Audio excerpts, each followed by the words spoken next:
Global reality के मोअज़्ज़िज़ दोस्तों, मैं हूं नासिर यकूब। आप तमाम देखने और सुनने वालों को अस्सलामु अलैकुम।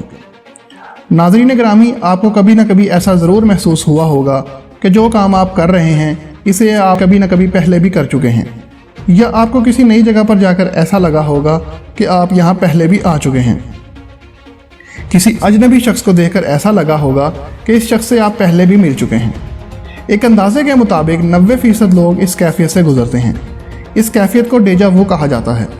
फ्रांसीसी ज़बान में इस लफ्ज़ का मानी पहले से देखा हुआ है। अक्सर लोग डेजा वू का शिकार होते हैं। वो ये समझते हैं कि शायद दुनिया में वो अकेले ऐसे इंसान हैं जो ऐसा महसूस करते हैं, लेकिन कमोबेश हर इंसान डेजा वू के तजर्बे से गुजरता है। लेकिन आज तक इसको समझने के लिए जितने भी मफरूज़े कायम किए गए हैं, इनमें से किसी एक पर भी यकीन करना मुश्किल है। सवाल ये है कि ये कैफियत इंसान पर क्यों होती है, साइंस इस बारे में क्या कहती है, और क्या ये कोई बीमारी तो नहीं। आज की ज़ेर नज़र वीडियो में हम आपको इसी पुरअसरार कैफियत के बारे में बताएंगे, जिसकी तफसील जानकर आप भी हैरान हुए बिना नहीं रह सकेंगे। लिहाजा आपसे इल्तमास है कि इस कीमती वीडियो को शुरू से लेकर आखिर तक ज़रूर देखिएगा। आगे चलकर डेजा वू की हैरान कुन कैफियत के बारे में कुछ अनोखा जानने की कोशिश भी करेंगे। प्यारे दोस्तों, आम लफ्ज़ों में कहा जाए तो डेजा वू इस कायनात का एक अजीबोगरीब मिसल और सरबस्ता राज है। इस तजर्बे के दौरान सबको एक जैसा लगता है। सबको यूँ लगता है कि हाल ही में पेश आने वाला वाक़या माजी में भी पेश आ चुका है। इसका तजर्बा बड़ों की निस्बत बच्चों को ज़्यादा होता है, जो हमेशा नहायत मुख्तसर वक्त के लिए पेश आता है। बाज़ औक़ात 1 सेकंड से भी मुख्तसर वक्त के लिए एक कैफियत तारी होती है। ऐसे में इंसान को याद नहीं आता कि इस वक्त जो वाक़या पेश आ रहा है ये माजी में कब पेश आया था। इस तजर्बे के दौरान और इसके कुछ देर बाद तक हर इंसान को नहायत अजीबो गरीब सी एक कैफियत महसूस होती है। इसके साथ कुछ बहुत ही मुख्तलिफ और मुनफरिद वाक़या पेश आया है। इसके अलावा डेजा वू की ज़्यादातर तजर्बात बाद में भूल जाते हैं और दोबारा दिमाग पर जोर देने से भी याद नहीं आते कि पेश आने वाला वाक़या कौन सा था और किस नौयत का था। दूसरा नज़रिया ये भी है कि जब सो रहे होते हैं तो हमारी रूह हमारे जिस्म से निकल कर कुछ काम करती है और वो काम हमारे नीम सोए हुए दिमाग में महफूज हो जाता है, और फिर जब हम हकीकत में वो काम करने लगते हैं तो हमें लगता है कि हम काम पहले भी कर चुके हैं।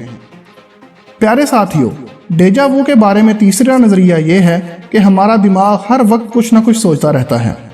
इसके अंदर कोई ना कोई बात चलती रहती है और हम ख्यालों में बहुत सारी तस्वीरें बनाते हैं।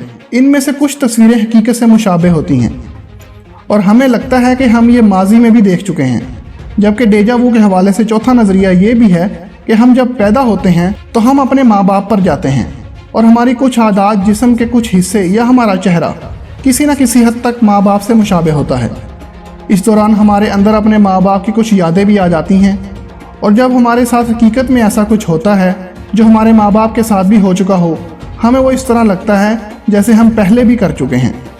डेजा वू का पांचवा बड़ा नज़रिया ये कहता है कि इंसान के दिमाग के अंदर एक शरेआन होती है जिसके दबने से हमारा दिमाग को ऐसा लगता है कि ये काम हम पहले भी कर चुके हैं या इस जगह पर हम पहले भी आ चुके हैं। जब भी हमारे दिमाग की वो शरेआन दबती है तो हमें ऐसा ही महसूस होता है।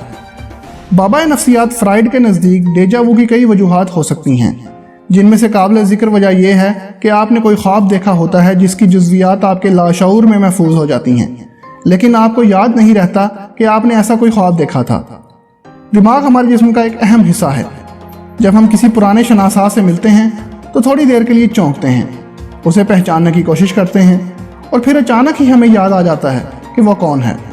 इस तरह अचानक याद आ जाने के अमल दिमाग की एक आदत है। नफ्सियात के माहिरीन का कहना है कि पुरानी यादाश्त नहीं होती और ना ही पिछले जन्म की कोई बाज़गश्त होती है, बल्कि वाक़या अपने पेश आने से सिर्फ एक लम्हा पहले अपने नज़दीकी इम्कान की एक झलक दिखाता है। तो अगले लम्हे ही इस वाक़े में दाखिल होते ही हमें यूँ लगता है कि हमारी यादाश्त में पहले ही ये महफूज था। लेकिन हकीकत ये है कि डेजा वू कुदरत का वो सरबस्ता राज है जिस राज की हकीकत तक पहुँचने में अभी हमें कुछ वक्त और लगेगा, और जिस दिन इस राज से पर्दा हटा कायनात एक नए रंग में हमारे सामने होगी, क्योंकि अभी तक ना तो साइंस इस कैफियत की दुरुस्त तर्जुमानी कर सकी है और ना ही किसी और इल्म में अभी तक डेजा वू की हकीकत वाज़े की है। मुमकिन है कि आने वाले चंद सालों में डेजा वू की हकीकत हम इंसानों पर आश्कार हो जाएगी। जी तो दोस्तों, ये थी हमारी आज की वीडियो। अगर आप भी इस कैफियत से गुजर चुके हैं और हमारी तमाम बताई गई बातों से इत्तफाक करते हैं تو ویڈیو کو لائک کرتے ہوئے اپنے دیگر دوستوں کے ساتھ شیئر ضرور کیجیے گا۔ انشاءاللہ آپ سے ملاقات ہوتی ہے اگلی ویڈیو میں، تب تک اپنا ڈھیر سارا خیال رکھیں۔ اللہ نگہبان۔